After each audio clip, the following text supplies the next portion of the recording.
I need to delegate estimating. You didn't say I need to delegate that, did you? No, I didn't. And you know what? I've been thinking lately, like I need to find this perfect person who's got experience in it and has, knows all these things about it. And I think I'm overthinking it a little bit. Until right now, this very moment, contractors have always been on their own, not as tradespeople, but being alone and knowing how to take their business to the next level. They call us working class, they call us blue collar. They say that we don't have the smarts to become the business owner that we're meant to be. That is such bullshit. You have the ability. You're more than any of that. The question really is, where do you get the insights that you need specific to contracting to systemize your business so you can get your profits to pay for your freedom? I'm Andrew Houston. I'm going to show you how to make more profits, how to get more control, how to get more freedom in the simplest, quickest way possible without any of that bullshit. Welcome to the No Bullshit Podcast for Contractors. Listen up, level up, and if you learn something, like the video, subscribe to the channel, change your business, change your life.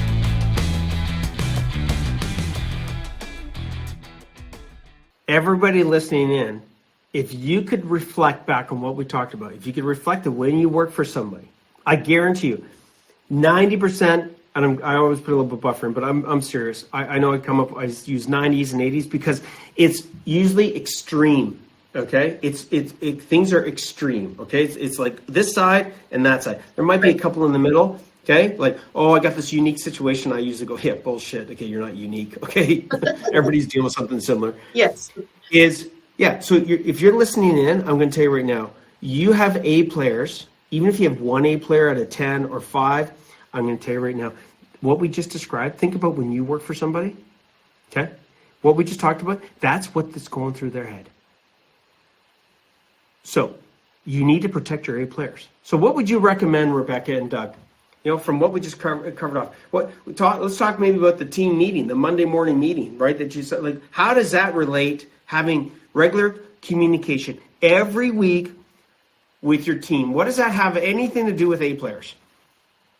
Well, I think like accountability to the team as well, right? So it's kind of out in the open about who is succeeding and who is not succeeding when you're having Monday morning meetings, because and everyone's making a commitment in that meeting saying, okay, this is what I'm going to do. And then you kind of get to next Monday. Yeah. And if it's not done, it's like.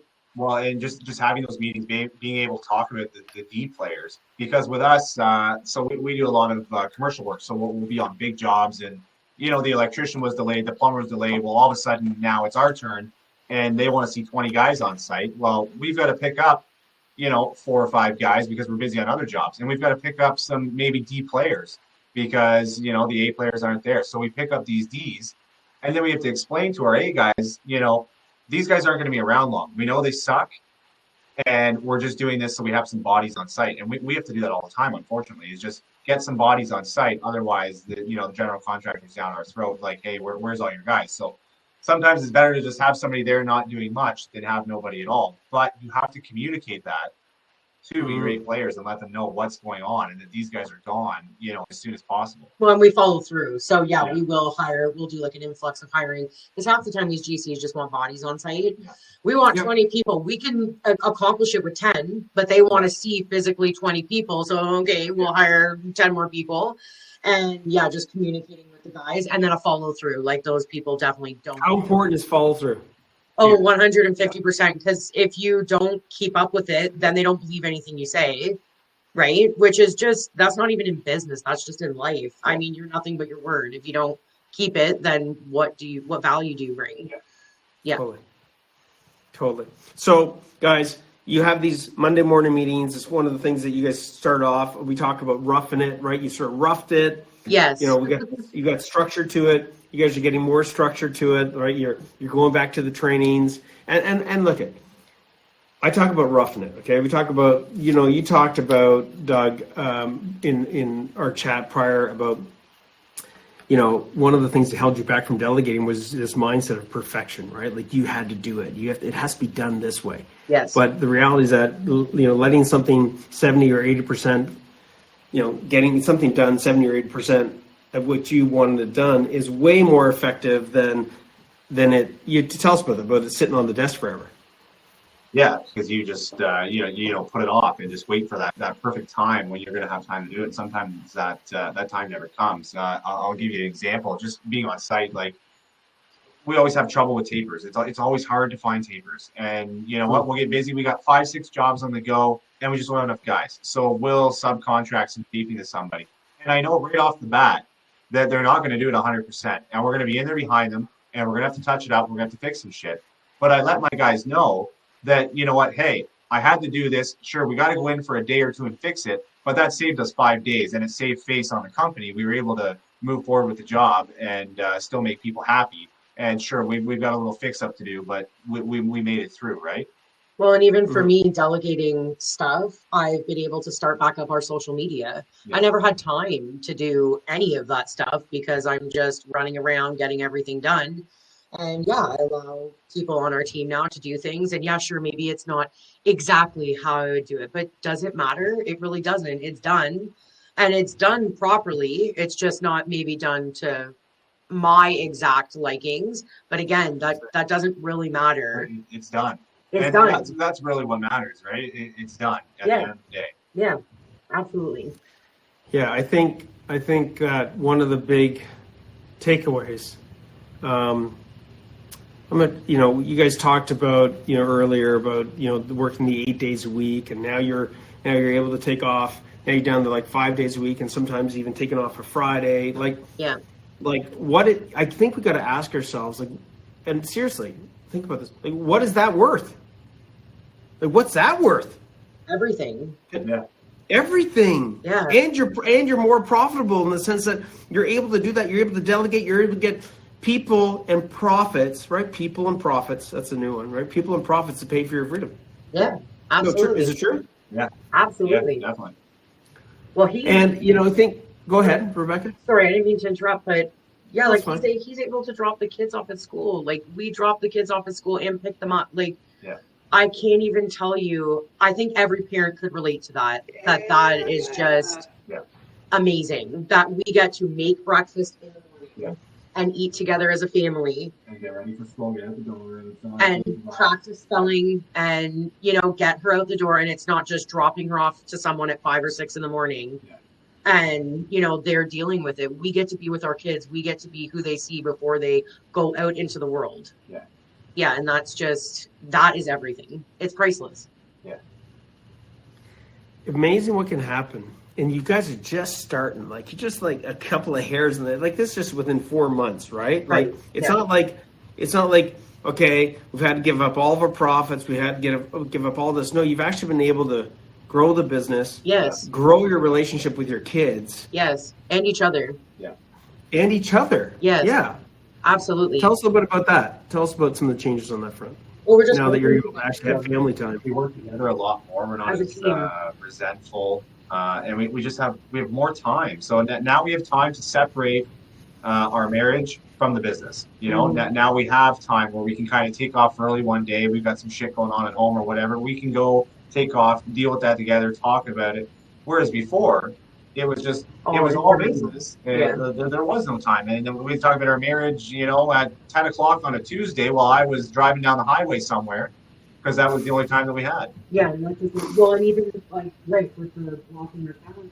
Now we hired a babysitter. We go on date night on Wednesdays. Which it's not like we left work to do that. It's so simple, but it seemed really simple. Just doing that, we'd never done anything like that before. We had kids, and we don't really have a lot of family close by or anything, so it's just us. So it was either we worked all day, and then we had the kids at night, and there was just never a time for a break. And if there was a time for a break, it was taking it from the time with the kids rather than from the time with the business, because you just couldn't give up that time with the business because it was so vital and crucial to the everyday operation to make everything work. Even just date night has made things so much more. We get to have fun again. Yeah. It's amazing that the business can literally consume you, almost like a monster that eats you, literally eats you, right? It eats you alive, it eats your health, it eats your time with your family. It steals.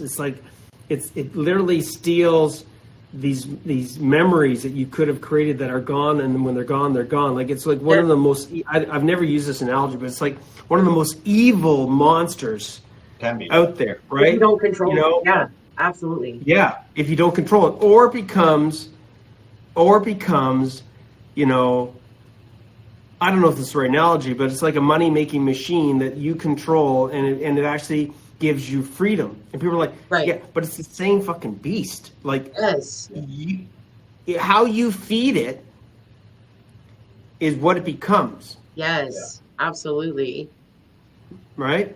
It's a If you spectrum. keep feeding it, more of you, then it eats more of you, Mhm. right? Yes. So what was tell us a little bit about, I'm going to get into the coaching thing here in just a minute. Tell us a little bit about, from the perspective of, like, what were some of the limiting beliefs you have? Like, yeah, somebody's listening in on this, and you're like, man, we did this for 14 years. I wasn't able to delegate. Like, now you're part of a community. Now you're part of, like, you're not alone. Like, what were some of the mental shifts that made you go, oh my God, we can do this? Or, this is worth trying. I think just even our first onboarding meeting, it was incredible to just have a community of people and hear all these different people talk about the same problems that we were having. Yeah, I think that's the biggest Yeah. thing for me is And- that, like, not alone. Yeah, Like, you're not alone anymore. Yeah. There's other people around that are having the same problem as you that you can relate to. You know, like everybody else that has an issue, they've got places to go. Like alcoholics go to AA. You've got a problem with your car, you take it to a mechanic. That's true. Where did business owners go? Yeah. And you know, we looked into other consultants and we talked to other people. There was one guy I was going to hire. He didn't have a team. He was a single guy. He was a Division 9 consultant. Just did gypsum board assemblies and things. I thought this is fantastic.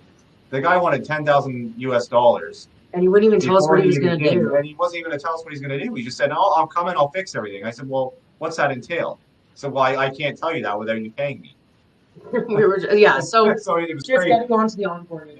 Onboarding and well, actually, there was a video that we watched, a testimonial that we watched before we actually signed up, which was a husband and wife team, and they're an electrician. Debbie and Joe.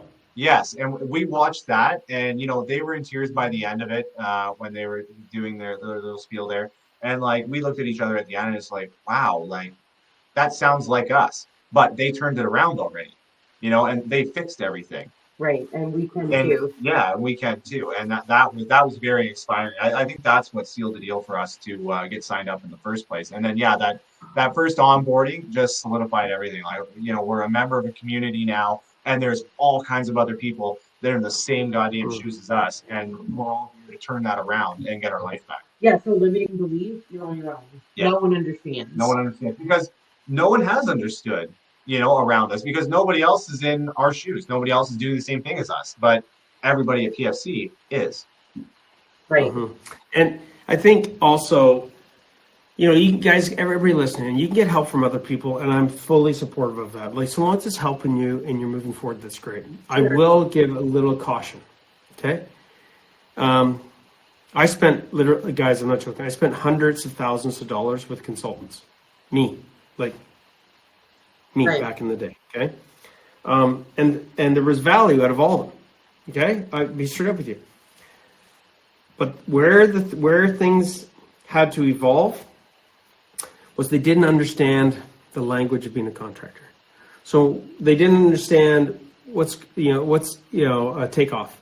How do you quoting a job? They didn't understand back costing. They didn't understand they didn't understand. So it was very limited. Oh, Andrew, you need to understand your financials. Okay, so what about financials for like construction? Well, financials are financials. No, they're not. What do you mean? Well, what about this and this and this? Oh, I don't know what that is. I'm like, okay, but then I had to figure it out myself, right? Well, thank God I had my beautiful wife, Jennifer, who's a chartered accountant. And she's like, well, Andrew, you're being a contractor is different. You guys got to pay for the material up front. You got to pay for this. You got to do this. I'm like, yeah, you get it. She's like, of course I do. I'm the fucking accountant for you. Like, I'm the one managing the money. Like, I'm like, oh yeah, right. Okay, thanks. Woo. Right? Like, seriously, right? Like, seriously, it's so bad, right? She'd be like, I'm the one paying the suppliers, like Westburn, Ideal Supply, to all these people, right? Yeah, that's not So- what Right. Okay. Right. like, So, yeah, I know what's going on here. exactly. Yeah, exactly. Like you're talking to me like I don't know what's going on. I fucking know this better than you do. And you're like, oh, yeah, you do. It's not all just building the job. Yeah, there's more. Exactly. Exactly. Woo! We got the job, guys. Woo! Let's go drink. It's like not only have you not made any money, you're going to have to fork out a shitload of money before you even have a chance of making any money. Right. Right. Okay. All right. So, let's get into a little bit of this coaching. You guys ready? Yeah, let's do it. Let's do it. Okay. So one of the things that you want to delegate, you'd mentioned, and honestly, like, have we gotten into working through this at all before this call? Have we had this discussion? No. Working through this? No. No. Okay. No. So I I mean, the certainly only don't thing we learn talked about was like, okay. So one of the things that you mentioned, I said just before we kicked this off, I'm like, if there was one area that you wanted to work on, and Rabecca, as you started talking, Doug, I think Rabecca piped up and said, yeah, letting go of quoting. Yes, estimating. Right? Yeah. Estimating. Yeah, estimating. Okay, perfect. All right. So Doug, you ready? Your palms sweating? Let's start doing some push-ups. No, but seriously. So here's the reality, okay? You got a pen ready, Doug? Yes. We have one. Okay, all right. So look who's taking the notes, eh? I'm ready. But I delegated that, Andrew. Okay. Yeah, bullshit. Okay, so here we go. So people that are listening in, you're probably going, holy shit, he's actually going to talk about delegating estimating. Yeah, everybody listening in, like 99% of you guys, the owner is usually the estimator. Go figure, right? Yeah. Okay. So the very first thing, okay, that I want you to understand is that the steps that I'm about to lay out for you guys, it's not a quick fix, okay? Estimating is one of the most critical things that allows a contracting business to stay in business. Yes. Right. Okay. Right. So the very first step is and it's one of the most risky things. So if we don't identify like the outcome, this is one of the things when you look at planning. If you don't identify the outcome clear enough, then you'll never come up with the right plan. Okay. Now the outcome, let's be clear. When you first start working on this, we're going to come up with an outcome in just a minute. And as you start working on this, that outcome can become clearer and clearer. Because as you start working on certain steps, you start going, I learned something. Yes. Hey, we need to add to that. That's okay. But if you don't get clear on the result that you want, at least have some form of a tangible result, your plan's going to be shit. Okay? An undefined outcome is an undefined plan. Okay? By the way, we're not looking for a perfect plan. That's complete bullshit too. Okay? Somebody might want to write this down. A perfect plan unexecuted is the worst goddamn plan in the world. Exactly. What? A perfect, right. It's the worst plan in the world. Okay? A good plan executed is going to give you fucking good, great results because you're going to learn something along the way. Okay, so here we go. So if we look at an outcome, we got to be smart about it. Now, this is an acronym that's been out there for a long time. Have you ever heard about SMART goals? Have you? Okay. Have you guys? Rabecca? I don't think I have. No. Okay. So you're going to write down on a piece of paper the word SMART. S-M-A-R-T. Got it? Let me know when you got it done. I got it. Okay. The first S stands for specific. Yep. Okay. Next one. Okay. So measurable is M. Achievable is A. Realistic is R. And T is a time frame. So people listening in, if you haven't heard this acronym, yeah, I've heard this before, great. So then next thing I'd say to you is like, okay, then show me your SMART goals. And you'd be like, I'm like, yeah, fuck, exactly. Like, okay. Yeah, I read about it one time. Yeah, I know this. Great. So show me your SMART goals. Yeah, okay. So that becomes stupid. Okay. So we got to come up with an acronym for that. But so now when we look at this goal, okay, we're going to be really focused. The goal has to meet that criteria. Okay. I'll give you an example. Okay. I'll use an example outside of the estimating, then we'll come back to an example for estimating. Andrew, my goal is I want to increase sales. How specific is that, Rebecca? It's very big. Hey, Doug. Hey, let's do it. $1. What? Done. Done. Woo. Put $1 on the table. We're done. Right? Specific it is important. Okay? It has to be clear enough that when you read it, the two of you go, that's the goal. Right. Okay? So it has to be measurable. So what is measurable? Measurable is a number. Okay? It's numerical in nature. So write this down, Rebecca, since Doug's delegated this to you. It's going to be in the form of a percentage. It's going to be in the form of time. Okay? It's going to be in the form of dollars. It's going to be in some numerical value. Okay? Right. Make sense? Okay? Because if we don't put a number to something, you can't measure it. Yes. Hence, increase sales. Well, I increased sales. Yeah, but did you achieve your goal? Well, I think I did. Did you? What was the goal? If you said 10,000, I want to increase my sales by 10,000. You could actually say, hey, we're on target. We're ahead of target. We're off target. This is really important, okay? You don't get this right, there's no accountability, and you're fucking lost. You're creating a plan to get lost, literally. A map to, hey, let's get lost, okay? So now let's look at estimating. We want to look at this from the perspective of letting go of estimating. But we want to be specific. So watch this, Doug, okay? You're not going to, Doug, are there different types of jobs that you estimate? Yeah, we have tons of different jobs. We do a wide variety of residential, commercial, repair. We do all kinds of things. Love it. Okay, everybody listening in, worst fucking thing Doug could do is say, I want to delegate all of them. And the coach here would go, not going to happen. You're going to go, what? Not at once. Why? I'm going to tell you why. Here's gold, everybody listening in. You do not, well, every freaking contractor listening in, if you guys want to challenge me on this, you fucking go for it. I know that there's not a contractor that does one little type of job. No, they do that job. They do commercial, industrial, residential. Go ahead. I love the challenge. Okay. I fucking love it. It irritates me, but I love it. Okay. Which is, and then underneath each of those, it's like big residential, small, there's service, there's whatever. You're like, yeah. Everybody's listening. Go, right? Rebecca, you're like, fuck yeah, I do the books. I know. Right. A million different types of jobs. Yeah. Right. So now we're going to get specific, aren't we? We're going to pick one. Now, Doug, we're going to pick the one, ready for this, that has the lowest risk. Yeah. You do not want to delegate the highest risk thing because guess what happens if it fucks up? There's a lot. Right. And if you can't delegate the smallest little thing that you quote, you sure as shit ain't going to delegate the thing that's bigger, are you? Right. Now, next little question. You guys, people are like, hey, this is starting to make sense. Yeah, fucking right, of course it is. That's why we do this coaching, okay? That's why this shit works.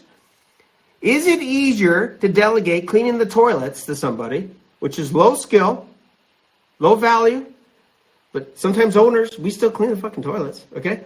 Or, right, is that easier to do that? Like, how fast could you do that versus I need you to clean my whole building? Right. Yeah.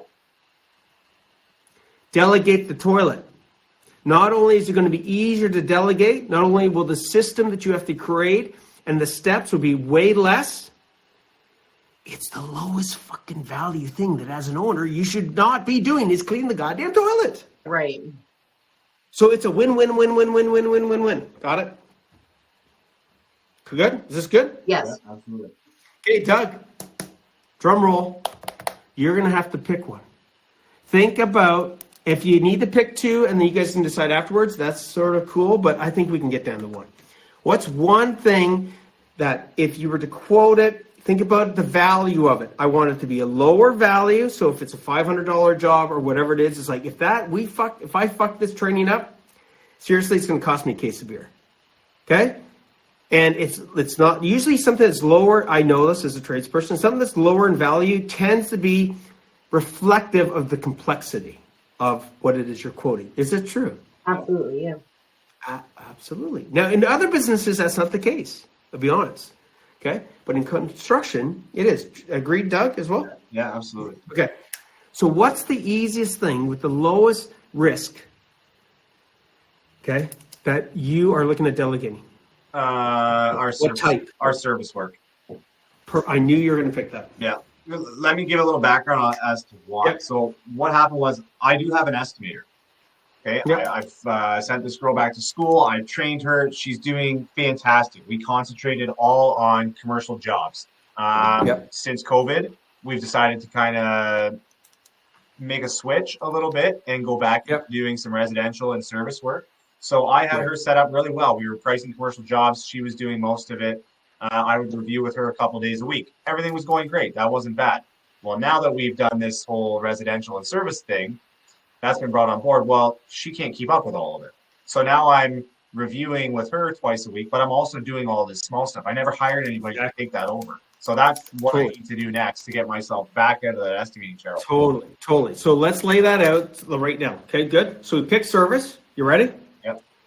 Okay, here we go. There's the first thing when we look at putting a job or estimating a job, what is the net result that we want? Profit. Right.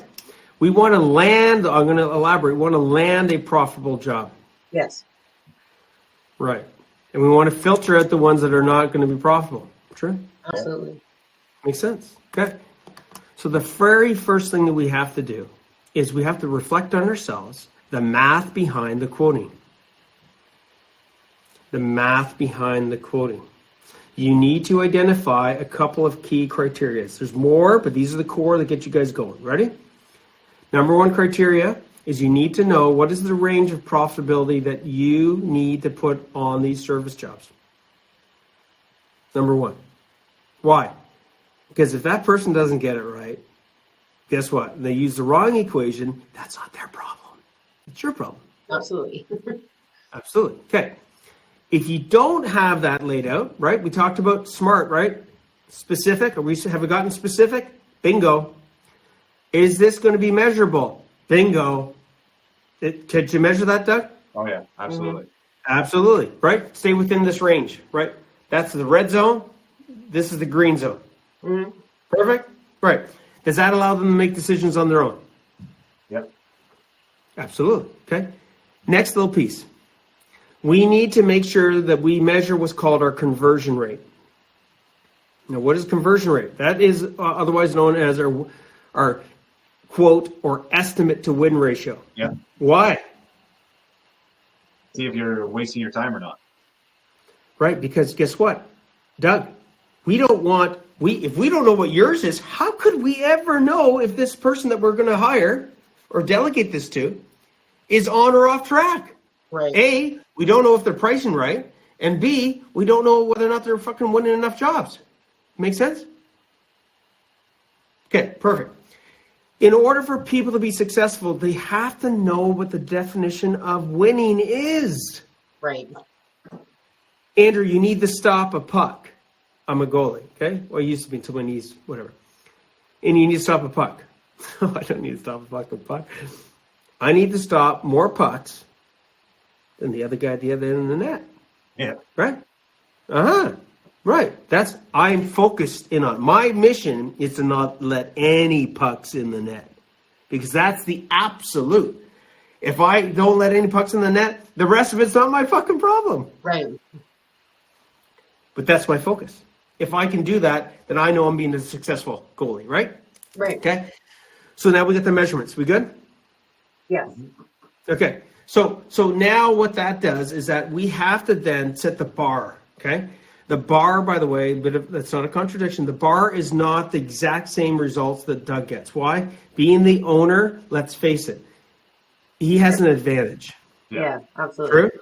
Absolutely. Yeah. So we've got to set that gauge so that when we start with them, we're going to know roughly, okay, we're going to have to test them, and then we're going to come in with a window going like, as long as you're within 10 or 20% or 15% of what my numbers are on conversion rate and from a profitability perspective, you're good to go. Now they know how to win. Is this good? Yep. Yes. Okay. Next thing we need to do, right? Here we go. We need to take an example of the typical service. Why typical? because we're even getting even more specific, right? We want to be able to delegate something very quickly, effectively, profitably, and get shit off your plate as soon as possible. It might not be all the service work at once, but it's going to be the stuff that repeats itself. Does this make sense, Doug? Could you, in your mind, pick, there's probably 1 or 2 core service types of jobs that repeat all the time? Is that true? Yeah. Absolutely. Yeah, it's always like little drywall and tape jobs. See that? Drywall tape jobs, okay? So now what you've got to do, okay, is you need to break down what are the steps, okay? Write this down, okay? What are the steps that you go about? In other words, when you get that phone call, when you get that inquiry, there's specific information that needs to be gathered, true? Yeah. Yeah. Yeah, you know what that is, don't you, Doug? I do, off the top of my head, absolutely. What I need to do is put Go that. ahead.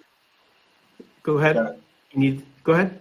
Yeah, I need to put that into a system and ask certain questions, right? The questions that I know in the back of my head. Perfect. Are you a visual, verbal, or kinesthetic person, or a combination? Like, are you a person that if you were to do this, like everybody listening in, these principles apply, but how you go about it, it's okay to be a little bit different as long as you get the end result. Cool? Right. So I'm just going to ask you straight up, okay? And we're going to like 3 more steps, and then you've got this. Good? Okay. Is it easier for you to verbalize what the steps are? Is it easier for you to just go write them down someplace? Okay? Or is it easier for you to verbalize them and have somebody write them down? Which one of those 3 options would you pick? Easier to verbalize. Perfect. Most contractors, would you agree, Rebecca? Yeah, if someone just gives me a list of what to do, I'll do it. Yeah, perfect. Okay. So watch this. How easy would this be? Seriously. You have a past service call you did that meets one of these common things that you know it went well, you know you made fucking money on it, you know that it was sort of like that. This is the ideal type of service call. You follow me? That happens all the time. Yep. I want you, Doug, to take a look at that because you can go and look back at a past one, right? You probably did one in the last week, didn't you? Yeah. Yeah. Okay. And you're going to go grab your fucking phone. Okay. There's 1 of 2 ways you can do it. I would recommend you grab your phone and you just verbalize it. The first thing that you need to make sure you ask them is this: where's the location? Then you need to ask them this. Then you need to ask them that, and then this and this and this and this. Could you do that, Doug? Yeah, definitely. Mm-hmm. Who could you give that to go and write that list, turn into actual something visual? Hardman. Perfect. How easy is it how long would it take you to do that? 5-10 minutes, not long at all. Interesting, eh? So how long would it take her to write those things out? Minutes. Yeah, 5-10 minutes. Perfect, right. So those are the actual steps. So he's going to grab a quote that he did, service, boom. He's going to, next step, micro steps. He's going to do an audio on what is needed. You're going to delegate that to the admin person. Have you written this all down, Rebecca? Yes. Perfect. Then next step after that, the 2 of them are going to get together and Doug's going to review it. And guess what's going to happen? Doug, what happens when you see a list of things in front of you? Does your mind tend to fill in the blanks? Yeah, absolutely. Oh, yeah. Absolutely. Okay. So now what's happened, guys? We've picked a very specific thing. We know what the measurements are. True. We've got an action plan to put the system in place. We haven't hired anybody yet, have we? No. No, right. We now have clarity of what's involved in order for someone to be following it. The next thing is, Doug, you have to follow the system. What a better person to test out to go, this is working. True? Yeah. Right. Now you need to start following the system. Now, why is that important? Is being congruent, if you're going to tell somebody to follow something, is it important that you follow it if you're the teacher? Yes. Absolutely. Yes, definitely. Right. Wouldn't it be shitty if you handed this to somebody, as simple as it might seem, like cleaning the fucking toilet, then they go and do it, and it doesn't work out, and you go, oh, fuck. Damn, I wish I had tried that because I forgot this and this. Yeah. Right. Yeah. Sounds simple, right? Okay. So now we're ready for what? So now we're ready for setting a time frame around, now that we know what's involved, now that we got all the meat and potatoes behind it, Right. now that we know it's tested and measured, okay? Now guess what? Now you know what the skill set is required for somebody, and ready, write this down, how much time it fucking takes, because Doug measured it. So we have the time. Remember we talked about time? Yeah. It takes roughly this long to do this kind of service thing. Now we know what, when we hire somebody, would we be able to know, based upon you testing your own system, how many of these things they could do in a week? Absolutely.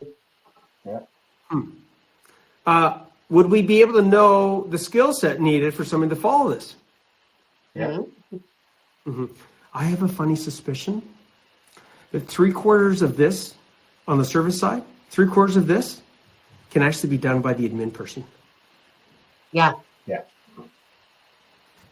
You ask these questions, you get these details, you get these measurements, you take your calculator and you multiply. By the way, Debbie and Joe, that video you watched, guess who does all the quoting of the service work? Electrical. Who? Debbie. Who now has handed it over to who? An admin person. Seriously? Yes. Cool. Amazing. Sounds Well, the internet sort of amazing, right? Okay. So what's that? What did you say, Doug? I said it sounds fucking easy, doesn't it?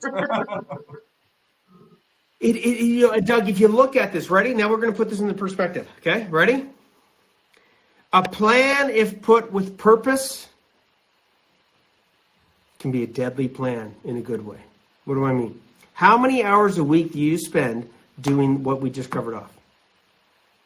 I've been spending quite a bit. I bet you 10 hours a week, because it's just like a little hour, 2 hour here and there.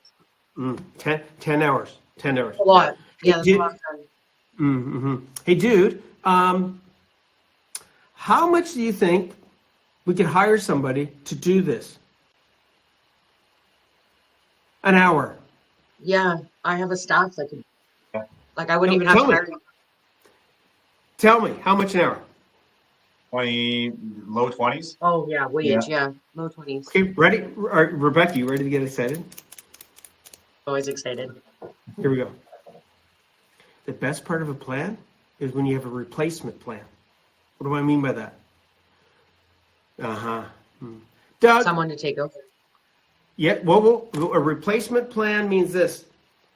You give a plan to somebody to replace you with a plan to be replaced by something. A system. Doug, well, no, is Doug worth more than $20 an hour? Yes. Doug, I think you are. Hey, dude? Yeah, I think so. Yes.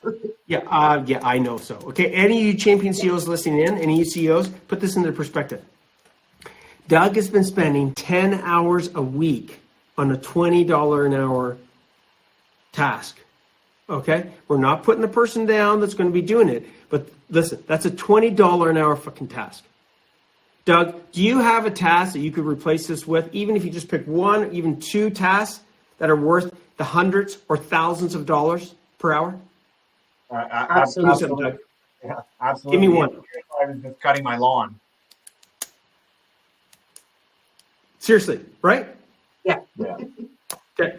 Doug, do you think like reviewing your financials, do you think that if you had 10 more hours to implement the fucking training that's in Profit for Contractors, like that's 10x this shit, do you think that we could turn your hourly into like $1,000 an hour? Yeah. Oh yeah, absolutely. Definitely. Yeah, maybe I'd have time to watch the videos. No, dude, it's 10 hours. Yeah. It's a lot of hours. It's a lot of time. It's a lot. That's an extra day. Yeah.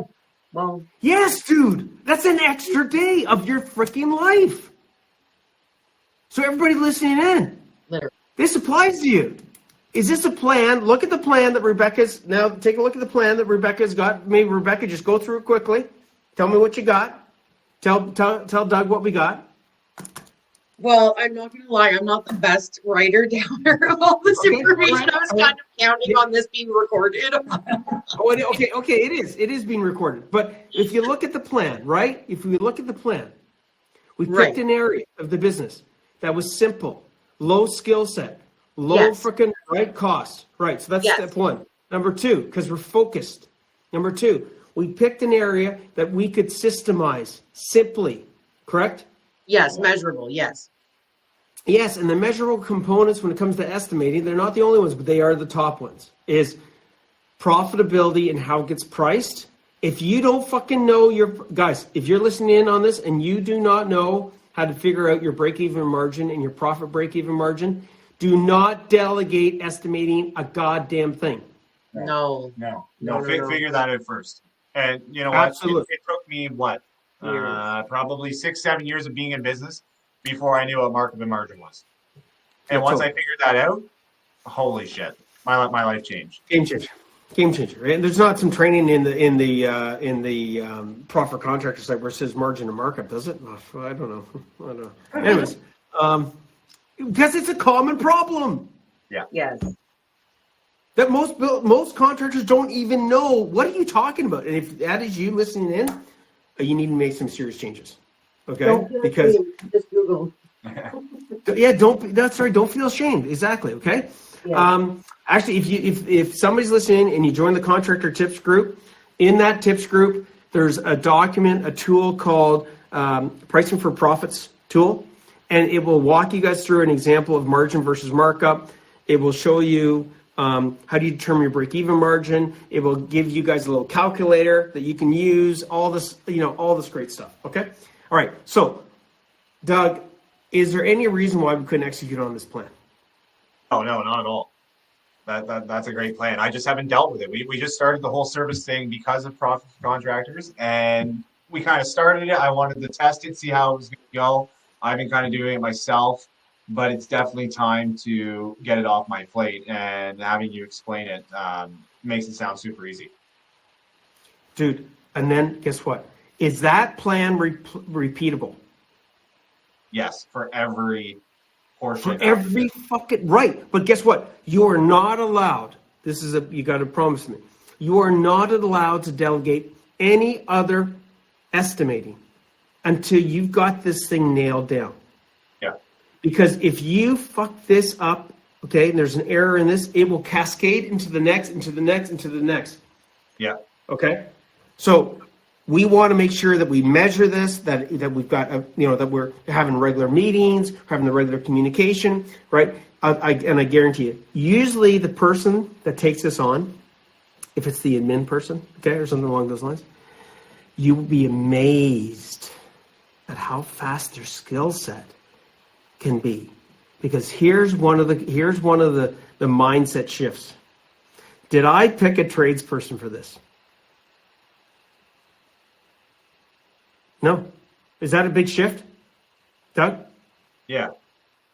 Most contractors think, I need to go find a person, right? And when you started this conversation, right, prior to this, it was like, I need to delegate estimating. You didn't say, I need to delegate that, did you? No, I didn't. And you know what? I've been thinking lately, like, I need to find this perfect person who's got experience in it and has, knows all these things about it. And I think I'm overthinking it a little bit. No, you totally are, dude. When we just talked about, if this thing has, it's going to be, when you do this, Mrs. Jones or Mr. Jones or whoever you delegate to, there's these 12 steps. These are the 12 steps you follow. You might only have to get to 10 or maybe 5 because then you determine this isn't the right fit and then send them to the competition. Yeah, filter fast. Exactly, dude. Okay, so now we're filtering fast. And you think about the 10 hours. Right, from the phone call to you driving at the fucking people that, or your crew's going out that's not like, dude, all this shit that's in your head, it's way past 10 hours. Oh yeah, absolutely. Okay. Rebecca, we good? Yeah, I'm sorry. Yeah, no problem. No problem. So here's the reality. Rebecca, just wrapping this up. Everybody listening in on this coaching part of it, okay? Hopefully you guys had a paradigm shift. And a paradigm shift is a different way of looking at things. First of all, Doug, when he brought this up to me and Rebecca, he said, I need to delegate estimating, okay? He also, by the end of this, I said, isn't it funny, Doug, that I never focused in on finding a skilled tradesperson to do this estimating? And Doug's response was, yeah, I always thought I had to find somebody that had these skills. I always thought I had to find this perfect person that, no. We can delegate now. Look, there's going to be a point where we have to go get somebody that's skilled. But my God, this was just 10 hours. Then we get 15. Then we get 20, right? We can use people, guys, if we look at this from what I just taught you guys from a coaching perspective, picking the low skill things that we estimate. You can utilize, and look at what Rebecca's like, there's somebody already working for us that we can use. Yes. And they're not a tradesperson. No. Right? So No. the fact, how many tradespeople are you guys listening in going like, oh, I got to find an estimator. And instantly you think I got to find a tradesperson. No, you're not asking the right questions to the right problem. You're not being smart about your goals. Because every fucking contractor, I know, every single one of you guys has a different level of skill set required for different levels of estimates. Right. And yet we look at delegating and estimating like this instead of like, no, we got to start here. Right. Yeah, I agree. And Doug, even if you took 5 hours, right, and applied that to the training, you took 2 hours, we got 10, which I know it's more than 10, but say 10. 5 hours, we dedicated to upping your game and getting your brain thinking more and more like a champion CEO. We take 2 of those hours, still got some left over, we got 2 of those hours, and we focus in on making sure that we're delegating this to the person and giving them the right support so it's successful. Exactly. And then the other fucking, 3 hours, guess what? We can spend with our family. That sounds like a good plan to me. Absolutely. I don't know. Sounds good to me, right? And Yep. start doing things that are worth thousands of dollars an hour. All of a sudden it's like, holy shit, Rebecca. Or Rebecca's going, holy shit, Doug. Look, we just made an extra $2,000 this month because you focused in on this and this. Holy shit, $2,000 times 52 weeks? And you're delegating this? And you got more Right. time with the family? And you've created systems? It's a win-win. Yeah. Totally. Okay. So was that, how was that for coaching, guys? That's great. It was great. We're glad we came. Okay, awesome. All right, so any last words that you guys would say to anybody listening in? If they're thinking going, man, I don't know if I can do this, what would you say to them? Well, you know, Okay. it's easier to do it than to not do it at the end of the day. Absolutely. It's a bit of hard work at the start, but you know, it pays off in dividends in the long run. Well, and it just pays off almost immediately. Yeah. Yeah, so just jump in. You know, it's interesting. I think, you know, my last words on this, and you know, Doug and guys, if you get anything else, go for it. Everybody needs to realize this. Define what hard work is. Is hard work another 14 fucking years of working 8 days a week, 7 days a week, 80 hours? Like, is that like it's already hard work. Putting in more time is obviously not solving the problem. It's Right. actually amplifying the problem. Yes. Okay. Putting in more time to work on the business, and even if you listen in on today, there's not a person listening in today that could not take the plan that I just gave Rebecca and Doug and not do that themselves. There is not a person. It's simple. It's easy. It's fucking, you know, way easier to find the people, way less risky. It's like, fuck it, this totally makes sense. Why haven't I done this before? Because when you're so caught up in the frickin' tornado, Yes. number one, you don't have time to think. Number two, you're still alone. And when you get other people that have already been there and done it, I went through this for 10 years before I figured this shit out. 10 years. But once I figured it out. Like, then the rest of the life of my business was like, this works. Like, I don't have to reinvent Right. the wheel. This is the right wheel. Yeah. Okay, so any last words? And then we'll wrap this video. Planning. Okay, then What's that, Doug? you're planning. You're planning instead of reacting. Yes. Holy shit, that's huge. Yeah. Which It's is huge. Write that down. I'm gonna write that down, right? You're planning. No, that's true. I do want to write that down. No, you're planning instead of reacting, right? Like, Yeah. you're so used to reacting. Yes. And putting it in fucking fires. Yeah. Yeah. Yeah. I'm not a fireman. No, not I'm at a all. business owner. We need to concentrate on running a business and not putting out fires. Yeah. I love it. Okay, guys. Well, listen. It's been a pleasure having you on here. Sorry for Thank the you. technical difficulties. You guys are doing a great job. You're at the beginning of this journey, and you know, I think just making sure that you know you're reaching out to the resources, to the whole team, leveraging the tools. Yes. realizing that you've got to, focusing on one thing, get it, go to the next, because it's so easy to actually try and digest it all. Yes. Yeah, is a good approach. So thanks again, guys. We'll see you guys on the flip side. Can't wait to see more of the results you guys are getting. And thanks again for being abundant and going under the hood to share some of your life experiences. Well, thank you for having us. Yeah, thanks for having us. We'll have you again. How's that? Yay. Okay. All right, guys. We'll see you later. Ciao. Okay. Goodbye. Bye. Hey, Rockstar, I hope that you enjoyed that one. I mean, if you did like this podcast, leave a review, leave a comment. This will help us a lot to keep you bringing the gold, allowing you to delegate, dominate, and deliver so you can take your contracting business to the next level. Now, make sure you subscribe, get the latest teachings and insights, and we will see you back here for another No Bullshit podcast. No, seriously.